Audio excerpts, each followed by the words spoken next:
बताइए विक्रम जी। आज दशहरा है, वो दशहरा जिसमें सदियों सदियों से आज के दिन ही हम रावण को जलाते आए हैं। जी हाँ, सिर्फ रावण को जलाते आए हैं, उस रावण को जिसकी आकृति अपने अनुसार हमने अपने मन में बिठा के रखा है। लेकिन विचारों में जो रावण उत्पन्न होता है, जिसकी वजह से सामाजिक द्वेष फैलता है, भाव उत्पन्न होता है, उस रावण को हम जला नहीं पाए आज तक।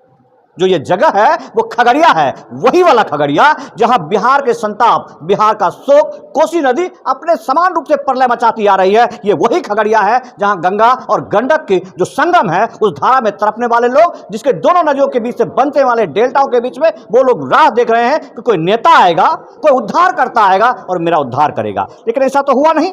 लेकिन एक विधानसभा है, परबत्ता विधानसभा, जो कि अजगैबीनाथ के जस्ट बगल में बना हुआ है। उसके ऊपर से एक पुल भी बन रहा है। पुल का हालात के बारे में मैं बात नहीं करना चाहूंगा, काहे कि बीच में एक हादसा हो गया था। लेकिन उस हादसे के सूत्रधार, उसकी सूचना देने वाले किसी व्यक्ति के ऊपर उसी क्षेत्र के विधायक के द्वारा, जिससे कि आप कह सकते हैं कि आज के दिन रावण का स्वरूप भी पत्रकारिता करते हुए रविकांत चौरसिया जी को घर में बुला करके इनके साथ अपमानित किया, मैन हैंडलिंग किया। इस दुर्भाग्यित व्यवस्था के ऊपर बात करने से पहले इन तमाम लोगों को एक बार देख लीजिए। ये वो लोग हैं जो सिर्फ और सिर्फ इसलिए नहीं आए हैं क्योंकि रविकांत चौरसिया जी के रिश्तेदार हैं। ये तमाम लोग वो हैं जो अपने अपने स्तर पर सामाजिक भावनाओं को दूर करने के लिए, विचारों के रावणों को मारने के लिए, उसको मात देने के लिए, रविकांत चौरसिया जी के सम्मान के लिए यहाँ एकत्रित हो गए हैं। इनसे बात करने से पहले उन्हीं लोगों से पूछ लेता हूं कि आखिर क्या है खगड़िया में, उस डूबते खगड़िया में जहां पर कोई आदमी अपना सरदारी चलाने के लिए किसी पत्रकार को घर में बुलाकर मारता है। मैं शंभू कुमार चौरसिया, आदर्श ग्राम पंचायत राज गौछाड़ी के मुखिया सह भारत जन जागरण दल के पार्टी के बिहार प्रदेश अध्यक्ष के नाते मैं जब जाना, मुझे जब जानकारी रविकांत पत्रकार महोदय से वार्ता हुई फ़ोन पर, तो मुझे जो यह घटना की जानकारी इन्होंने दिए, यह घटना सुनकर एक संवैधानिक पद पर आसीन व्यक्ति को इस घटना जो उन्होंने किया है, यह घटना की जितनी भी निंदा की जाए, जितनी भी भर्त्सना की जाए, वह कम है। लेकिन मुझे पता चला कि यह घटना पहली घटना नहीं है। ऐसे विधायक जो चिटिंग फ्रॉड के द्वारा विधायक बने हैं, ये विधायक आतताई है, जुल्मी है, शैतान है, शैतान। परबत्ता विधानसभा में ना जाने कितने पत्रकार महोदय के साथ वो ऐसी घटना किए हैं, और भाई को भाई से लड़ाने का काम इन्होंने तो बहुत किया है।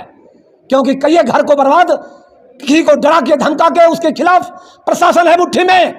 खगड़िया की प्रशासन उनके इशारों पर कार्य करती है। इसलिए मैं जब जाना तो मुझे पता चला, मैं बिहार के गार्जियन, खास करके जो भी जिस दल से विधायक हैं, उसी दल के आका नीतीश कुमार, प्रधानमंत्री तक, मुख्यमंत्री से लेकर प्रधानमंत्री तक को मैं यह जानकारी देना चाहता हूं कि आज जो पत्रकार महोदय के साथ हुआ है, यह लोकतंत्र की हत्या है।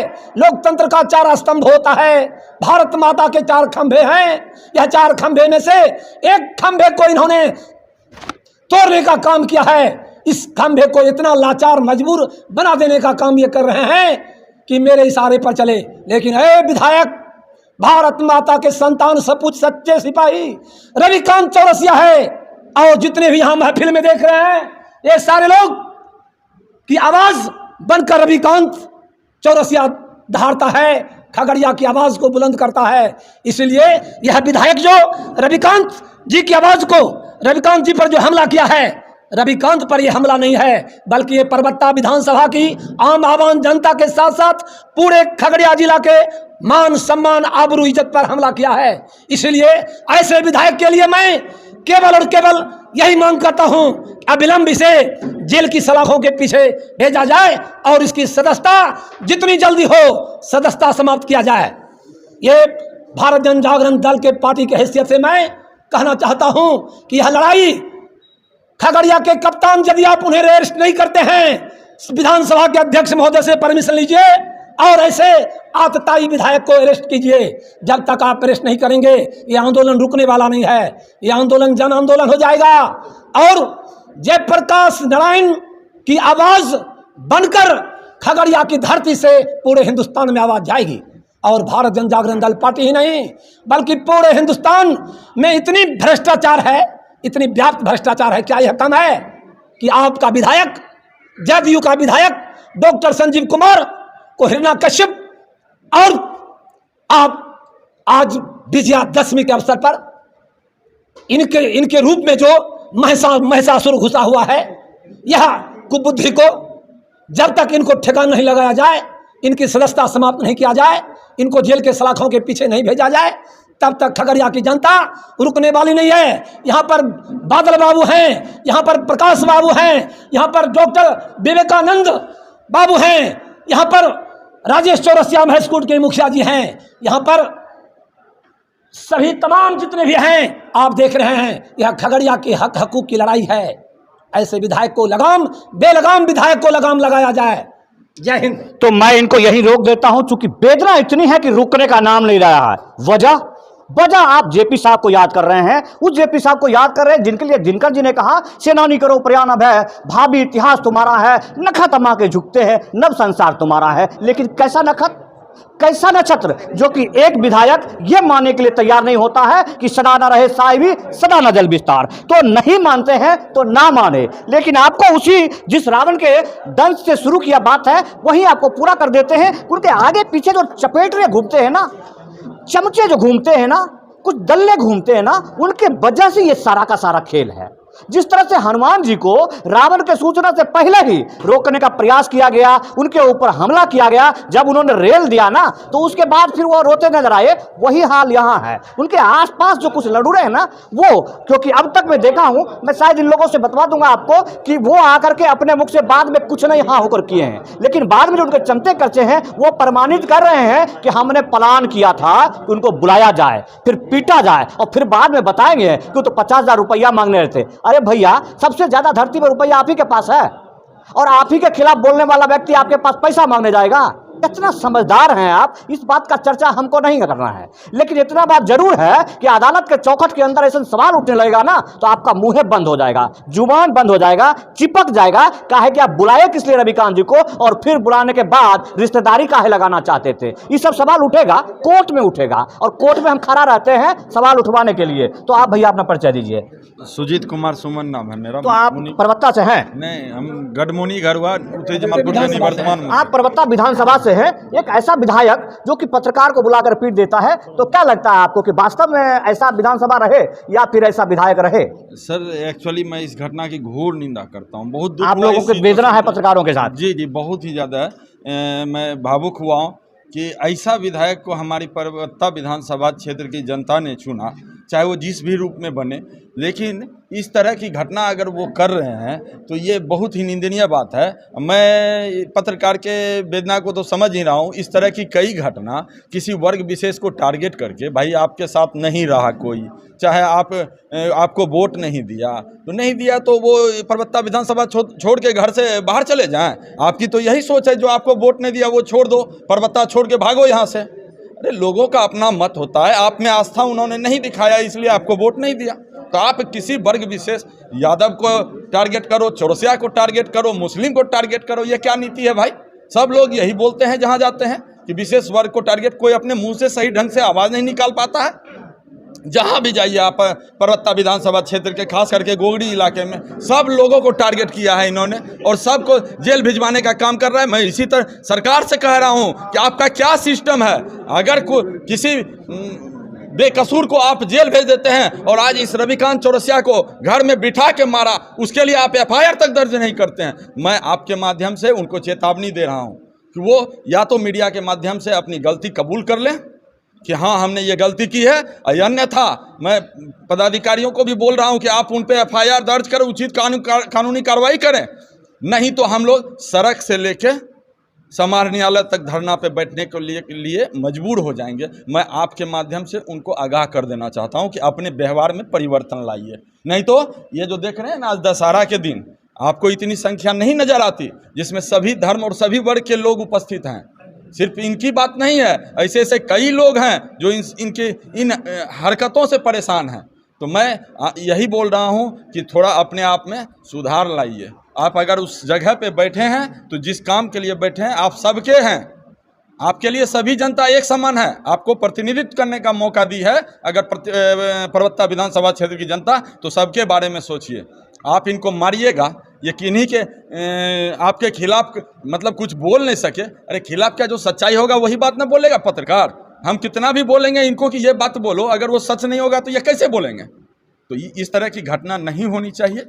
तो आप यहाँ पर हैं जहाँ पर एक मिनट जहाँ पर बात यह हो रही है कि यदि गलती हुआ है तो माफी मांग लिया जाए, लेकिन मुझे लगता है, मुझे जो समझ आता है कि गलती होगा तो जरूर माफी मांग लेना चाहिए। लेकिन यदि सोची समझी साजिश हुआ तो, अगर सोची समझी साजिश हुआ तो हम सफाई देंगे ना। क्या स्क्रिप्ट पूरा लिखा जाता है, बिना पूरा स्क्रिप्ट लिखे बगैर फिल्मांकन शुरू होता ही नहीं है। ऐसा कोई फिल्म नहीं है जिस फिल्मांकन के शुरू से लेकर अंत तक स्क्रिप्ट ना कर लिया गया हो। और जहां पर ढेर सारे डायरेक्टर हो, ढेर सारे एक्टर हो, चश्मा लगाया हुआ हीरो की तरह, यंगर मैन की तरह, वहां तक स्क्रिप्ट बना ही होगा और उस स्क्रिप्ट का आधार आपको मिल गया होगा। सोशल मीडिया पर, सोशल बाल पर लोग कुछ कहना चाहते हैं। क्या कहना चाहते हैं भैया जी? मैं फुलेश्वर चौरसिया, जिला परिषद 15 से प्रतिनिधि हूँ, जिला परिषद। तो जनप्रतिनिधि हैं आप। हाँ। जनप्रतिनिधि होने का मतलब क्या है कि वोट नहीं देंगे तो मार दीजिएगा, खून कर दीजिएगा? नहीं, वो तो मैं भी जनप्रतिनिधि हूँ। अभी कितना बहुमत के आधार पर कितना परसेंट में एक जनप्रतिनिधि विधायक बन जाता है? 30%, 35%, इससे ज्यादा वोट आता है? जी नहीं।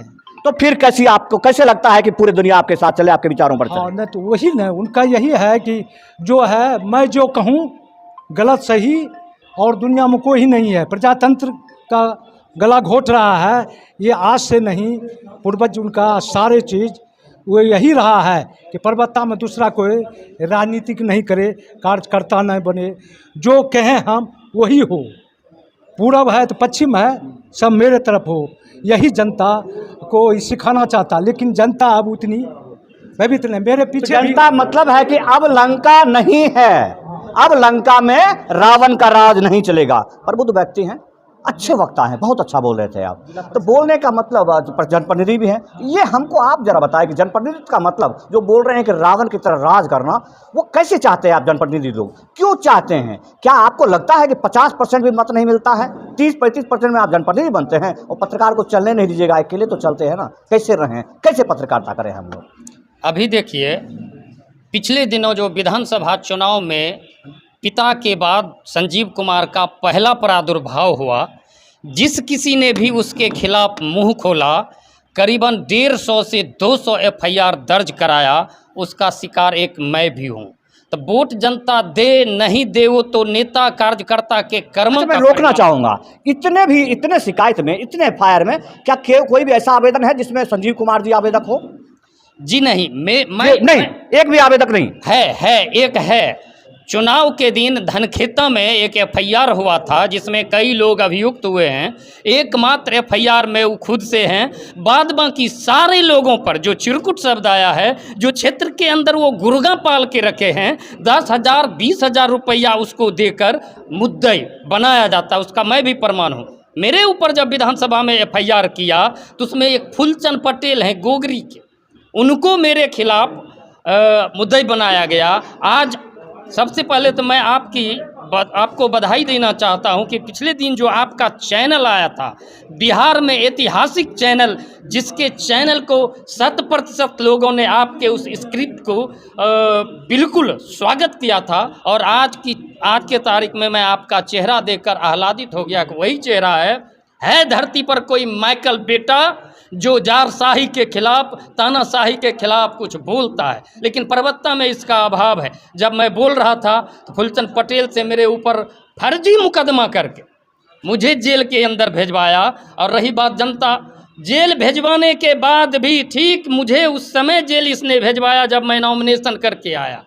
जनता ने इतना करारा तमाचा उसके मुंह पर दिया है कि बगैर 1 रुपया खर्च किए रातों रात सारे लोगों ने 98 से 95 से 90% लोगों ने हमें वोट देकर आज खड़ा कर दिया। रविकांत चौरसिया के ऊपर जो घटना घटी है, इसकी मैं घोर निंदा करता हूं। आज जनता उसके खिलाफ सड़क पर है। जिस गांव में डॉक्टर संजीव का घर है, नया गांव शिरोमणि टोला में, पिछले दिनों महादलितों के गुप्तांग में लाठी करके बिहार में काला इतिहास लिखा था। यदि जनता उसी दिन उसके खिलाफ सड़क पर होते, उनको सजा दे दी जाती, तो आज रविकांत चौरसिया के साथ ये हाल नहीं होती। आने वाले दिनों में तमाम सामाजिक राजनीतिक कार्यकर्ता और तमाम पत्रकार यदि उसकी गुलामी कबूल नहीं कर लेता है तो वही हरस होगी जो हरस मेरा हुआ, जो रविकांत चौरसिया का हुआ। आने वाले दिनों में उसको जोरदार ढंग से प्रशासन से दबाव दे करके उस पर FIR हो, इस कांड की, कल के रविकांत चौरसिया के कांडों की जांच हो, और उसने 100 से ज़्यादा जो फर्जी मुकदमा करवाया है इसका भी जांच हो, उसके जेल के अंदर बंद करे, तभी जनता को वास्तविक न्याय मिलेगा। और आने वाले दिनों में वो जनप्रतिनिधि क्या खाक छानने के बराबर भी नहीं रहेगा। जाति कह के गाली देना, जाति सूचक सांसद को भी वही कह रहा है, राजद के कार्यकर्ता को भी वही कह रहा है। आप लोगों को याद होगा कि राजद के कार्यकर्ता को कहा था पूरे बिहार के यादव आतंकी है, मैं हाथ तोड़ दूंगा, ऐसा हाथ तोड़ूंगा कि वो मुंह में भोजन लेने के लायक भी नहीं होगा। सांसद महबूब अली कैसर को ऐसा जला जला शब्द कहा है। बाबूलाल शौर्य इसी जिले का उभरता हुआ चेहरा है, उसको वंशद्रोही कहता है, उसको कुलद्रोही कहता है। कितनी बातों को गिनाया जाए। ये परबत्ता का आतंकी विधायक जिनके पास अकूत पैसा है, जो बार बार आता है, पैसा के बल पर सोशल मीडिया में 8-10 गुर्गा को तैयार करके रोज रामधुन कम हरि बोल बेसी ताली पड़वाते रहता है और जनता पर एक जन दबाव बनाना चाहता है। उसके जन दबाव को डाल और खगड़िया में एक अलग जगाना है। आप लोगों से हम आह्वान करते हैं कि हमारी आवाज़ प्रशासन तक पहुंचाइए, ताकि आने वाले दिनों में और पत्रकारों पर और राजनीतिक सामाजिक कार्यकर्ताओं पर इस तरह की घटना नहीं हो, अन्यथा हम लोग सड़क पर उतरने के लिए बाध्य होंगे कम समय में। कितनी लंबी जेल तुम्हारी देख लिया है, देखेंगे। खूब सुना होगा आपने, नैका नैका क्रांतिकारी लोग आजकल खूब गाता है। अब जेल भेजने के नाम पर आप डराइएगा, वो भी हमारे जैसे लोगों को तो चलिए नहीं पाएगा। बात यहां पर आके अटक जाता है, बात यहां पे अटक जाता है कि आप जो है मुकदमा करवाते हैं। एक छोटा सा, मैं चूंकि प्रदेश से बाहर था और मैंने एक पोस्ट सोशल मीडिया पर पोस्ट देखा था कि एक व्यक्ति को इसलिए जेल भेजा गया क्योंकि उसने विधायक जी के ऊपर कटाक्ष किया। और जब मैंने उस FIR को डाउनलोड करके पढ़ा तो मुझे पता चला कि उन्होंने उसके ऊपर जो आवेदन आरोप लगाया हुआ है उसमें उन्हें धर्म हिंसा भड़काने का आरोप लगा हुआ है, विधायक जी के ऊपर कटाक्ष करने का आरोप लगाया हुआ है। सारा का सारा मामला उसके अंदर पेस्ट किया हुआ है, फेसबुक पोस्ट। आवेदक कोई और है, लेकिन हेडलाइन कहां न्यूज का बन रहा है कि आवेदन विधायक के खिलाफ आवेदन आरोप लगाने वाले को या निंदा करने वाले को मिला जेल। तो आप अपनी पत्रकारिता को जरा सुधारिए। ये मैं विधायक के पत्रकारिता की बात करता हूं, उन चमचे कर्चों की पत्रकारिता की बात करता हूं। काहे कि विधायक जी के कारवा में एक गाड़ी होता है जिसके पीछे मीडिया लगा होता है। विधायक जी आते हैं सोशल मीडिया पे, अब बकैती करके चल जाते हैं। हमारे जैसे को चुरकुट कर जाते हैं। हमको चुरकुट का मतलब नहीं पता। हमको पता है कि आप जिस भाषा का प्रयोग कर रहे हैं वो सिर्फ आपके लिए हो सकता है, लेकिन ऐसे लोगों के लिए नहीं हो सकता है जो कि आज आपके जरूरतों के हिसाब से, आप विधायक हैं, वोट आपको दे ना दे, उन जरूरतों को पूरा करके इस तरह से लोगों को विद्रोह के लिए खड़ा कर दिए हैं। बड़े खेद की बात है। मैं चाहता तो था कि सबसे पहले चौरसिया जी से समापन करूं। क्या कहना चाहते हैं आप?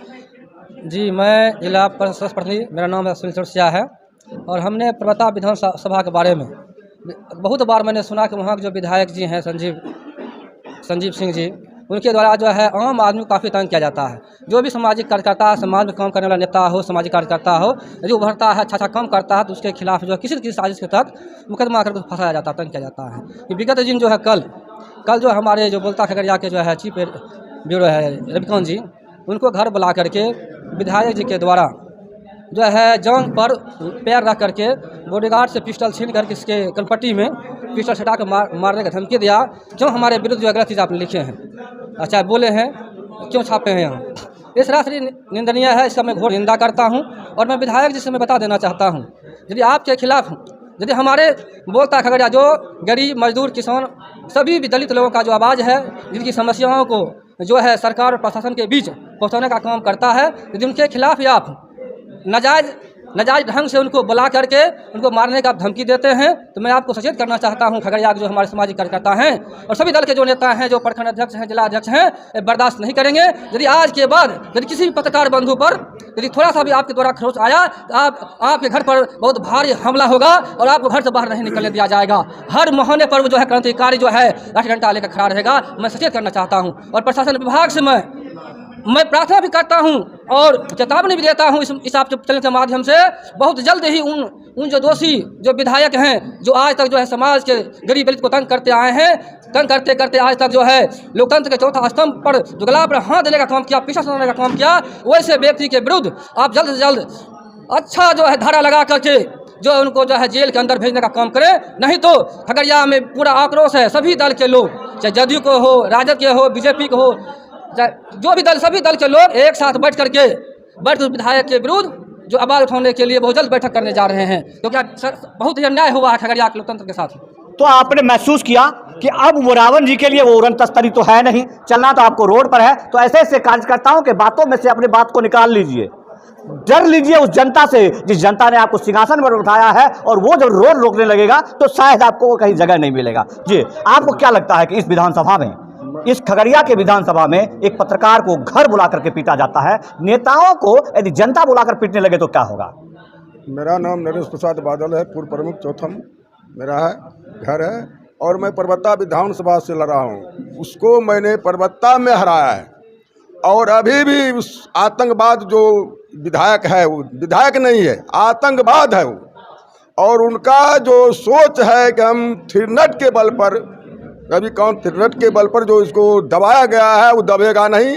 और हमें चैलेंज करते हैं संजीव कुमार को कि यदि तुमको दम है तो जा करके किसी चौक पर जा करके इसको थिरनट दिखला दो, तुम्हारा थिरनट तुम्हारे अंदर ही नहीं घुस जाएगा। मेरा नाम नरेश प्रसाद बादल नहीं। दूसरी बात हम प्रशासन से कहना चाहेंगे, आप लोगों के माध्यम से कहना चाहेंगे डीएमएसपी को कि डीएमएसपी को मैंने जाकर के ज्ञापन तो कल तो नहीं दे सकेंगे, परसों जाकर देंगे कि आप उसको आर्स एक्ट के तहत और मानहानि के तहत एक्ट बनता है और उसके तहत वो उसको जेल में बंद करे। नहीं बंद करेगा तो हम धरना प्रदर्शन से नहीं होगा तो रोड पर भी जाम करेंगे, रोड से भी नहीं होगा तो पटना सीएम के आवास पर जाकर के उसको चैलेंज करेंगे। तो आज दशहरा के दिन में इन लोगों के दर्द को समझा। अब मैं सिर्फ और सिर्फ रजनीकांत जी के साथ आपको छोड़ के जाता हूं, क्योंकि बातें बहुत लंबी हो गई है। बात छोटी हो लेकिन दमदार हो, हुआ भी। लेकिन विधायक जी के लिए जो मुख्य संदेश है उस संदेशों को मैं आकर्षित कर देता हूं। एक आईडी, जिस आईडी में मंडा बाबा शब्द लिखा हुआ है। अब मुझे नहीं लगता है कि बाबा का मतलब होता क्या है। बाबा का मतलब ये तो बिल्कुल नहीं होता है कि किसी नेता के द्वारा किए गए उपद्रव या किए गए खामियों को आप आकर के सफाई दे दें। ऐसा बाबागिरी तो आसाराम बाबा ही कर सकते हैं। ऐसे और भी बाबा हैं जो इस प्रकार के काम करते हैं। तो हम कहेंगे कि कपाट पर टीका लगा हुआ है और नाम रखे हैं बाबा, लेकिन काम ऐसा कर रहे हैं कि जैसे ताबा। हद हो गया बात। अब रविकांत जी आप जरा पूजा कर दीजिए समापन में। आज जो हुआ है इस लोकतंत्र के चौथे स्तंभ, आप भी जानते हैं और हम भी जानते हैं, किसी संविधान में चौथे स्तंभ का वर्णन नहीं है। चौथा स्तंभ का मतलब है कि जनता के विश्वास का स्तंभ, वो स्तंभ जिसे जनता के लिए बोलता है, भौंकता है और लड़ता है, लेकिन जब मार खाता है तो अकेले खड़ा होता है। आज आपके साथ समाज खड़ा है। जो घटना हुआ उस घटना में आप उनके लिए दो शब्द प्यार भरे लफ्जों में कहें। देखिए, बहुत बहुत धन्यवाद संतोष जी। आप एक निर्भीक और निडर पत्रकारिता, स्वतंत्र पत्रकारिता और जो है देश की सेवा करने के बाद आप जिस तरीके से समाज के आप सच्चे प्रहरी के रूप में अपनी फ़र्ज अदा कर रहे हैं, ठीक मैं भी उसी प्रकार जो है अभी दिन है, इसको अभी आप कहें कि नहीं अभी रात कहिए, तो क्या रात कहा जा सकता है? नहीं कहा जा सकता है। अगर हम और आप अगर अंधभक्त हो जाएंगे तो फिर वो रात कह सकते हैं। और आपने जिस लोगों की बात कही तो वो उनके चंद मुट्ठी भर लोग हैं। आप सोशल मीडिया से लेकर के सामाजिक स्तर पर हर लोगों की बात कह लीजिए, सारे लोगों में आक्रोश है। मैं आज हमारे गाल पर तमाचा नहीं, मुझे जान मारने की धमकी नहीं, एक लोकतंत्र व्यवस्था में एक समाज के सच्चे प्रहरी को, और ये पत्रकार के कलम पर पहरा है, जुबां पर पहरा है। और आज जिस तरीके से सामाजिक लोग हमारे साथ खड़े हुए हैं, ये रविकांत चौरसिया को बचाने नहीं, समाज को बचाने के लिए आए हैं। जिस तरीके से ये इनका जो वर्जन है, मेरी गुनाह क्या था?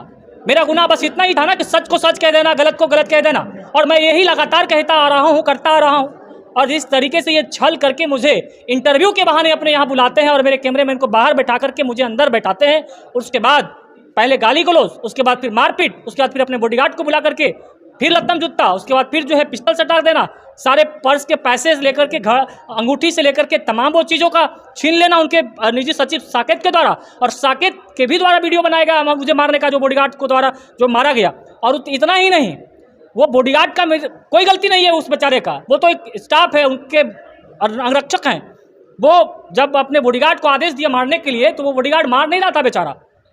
एक बार कहने पे, 2 बार कहने के उसके बाद वो तमाचा मारा हमारे पर, वो धीरे से मारा। वो उसके बाद कहा गया कि आप जोर से मारो इसको, फिर वो जोर से मारने लगा। इतना ही नहीं मन बढ़ा उसका, उसके बाद वो अपने चेयर पर से उठ करके और टेबल पर बैठ गया। उसके बाद मेरे जांघ पर पैर रख करके उसके बाद बोला सॉरी बोलो।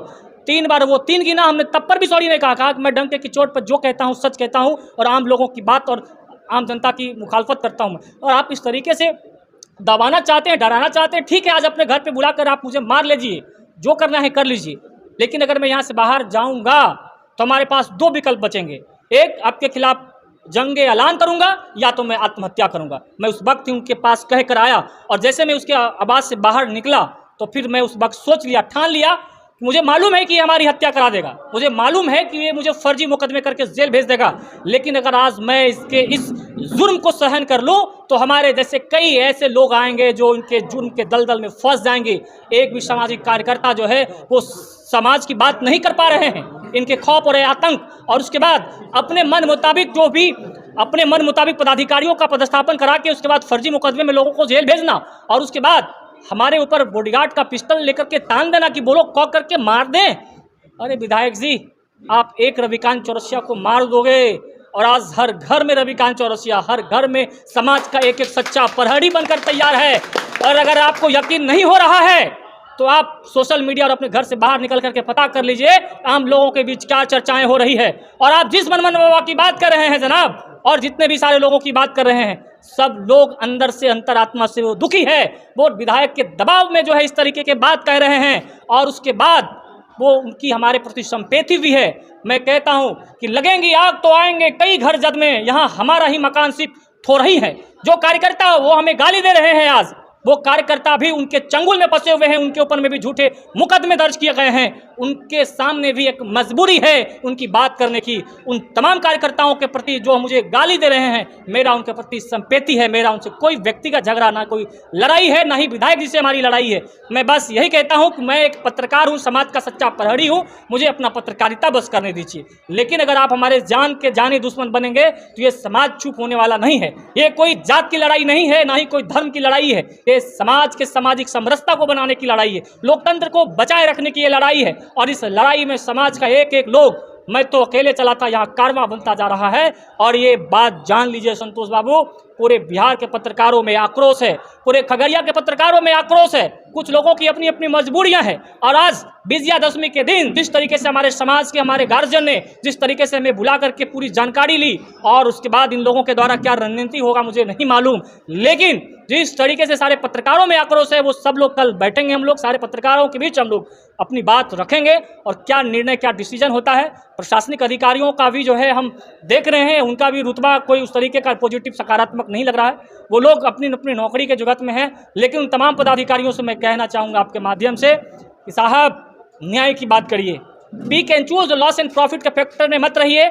जब आप नौकरी की शपथ लेने गए थे, जब आप उस संविधान का शपथ ले रहे थे, तो आप उस वक्त को याद करिए और किसी के चाटुकारिता से बाहर निकलिए, चापलूसी करना बंद करिए। और उन तमाम उनके कार्यकर्ताओं से भी हम कहना चाहेंगे कि रविकांत चौरसिया, अगर हम कोई गलती कर रहे होंगे और वो कह रहे हैं कि जिस तरीके से पैसा लेने के लिए आया, तो वो उतना भी हम गिरे हुए नहीं हैं। अगर हम पैसा लेते, अगर हम आपकी बात कर रहे होते, ऐसी कोई बात नहीं है। ये सारे मनगढ़ंत और इस तरीके की बात तो ये शुरू से करते आ रहे हैं, और आज कोई नया नहीं है कि अगर संतोष जी को अगर डिमोरलाइज करना है, मालूम है ना, हवा में पुल उड़ने वाला आपने खबर किया था, आपका कसूर क्या था? आपने सही को सही कहा, उसके बाद किस तरीके से सोशल मीडिया में अब भ्रांतियां फैलानी जाने लगी। ये इनकी ये नीति, ये पॉलिसी है। मैं बिहार सरकार से मांग करना चाहता हूं कि ऐसे विधायक जो आपकी पार्टी, आपके वोट, आपकी सरकार को बदनाम कर रहे हैं अपने निजी स्वार्थ के लिए, तमाम राजनीतिक कार्यकर्ताओं से लेकर तमाम सामाजिक कार्यकर्ताओं के बीच ये आक्रोश है कि रविकांत चौरसिया के साथ इस तरह की घटना हुई, कोई नई घटना नहीं है। लेकिन मैं चुप बैठने वाला नहीं हूं। मैं इसलिए चुप नहीं बैठने वाला हूं क्योंकि आज हमारे साथ हुआ, कल किसी दूसरों के साथ नहीं हो, इसलिए मैं चुप नहीं बैठने वाला। तो इतना देर सुनाने का मतलब, एक मिनट, बहुत लंबी बात हो रही, सुनिए। जब अब आधार निकल के सिर्फ ये आता है कि रविकांत चौरसिया जी से इन बातों में आपको समझना है कि मैंने कुछ स्क्रिप्ट देखा अपने भाइयों के द्वारा, अपने ही कलमकारों के द्वारा, जिसमें यह लिखा हुआ था कि जब वो रविकांत चौरसिया जी को फोन करते हैं तो ये फोन नहीं उठाते हैं। जब ये फोन नहीं उठाते हैं तो आप उस वीडियो में से, जो वीडियो की उनके सहयोगियों के द्वारा उन कहानियों के आधार पर जो पूर्व प्रदर्शित किया गया था, पूर्व स्क्रिप्टेड किया गया था, उसके आधार पर संकलन कर देते हैं। तो मुझे लगता है कि अब इतने लोगों ने जो बात किया और रविकांत चौरसिया जी ने जो बात किया, उसमें से भी आप छांट लेंगे। शायद कलम की स्याही खत्म नहीं होगी इस सच को बात रखने में। यदि सच ना भी सही, आपको रूप बदल कर ही लिखना है, लेकिन लिखना तो होगा कि आखिर विधायक जी ने रविकांत चौरसिया को अपने घर क्यों बुलाया था।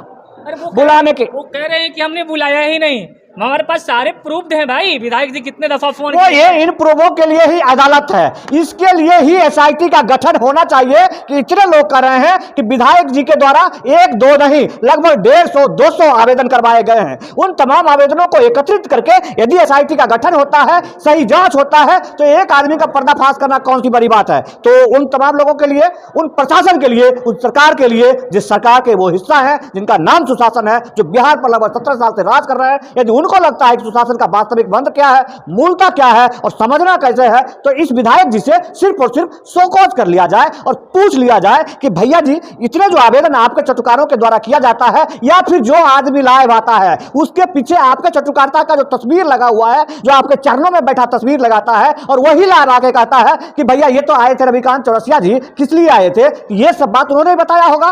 तो बस इसको छांट लेना है, सब का सब, दूध का दूध, पानी का पानी हो जाएगा। जय हिंद, वंदे मातरम।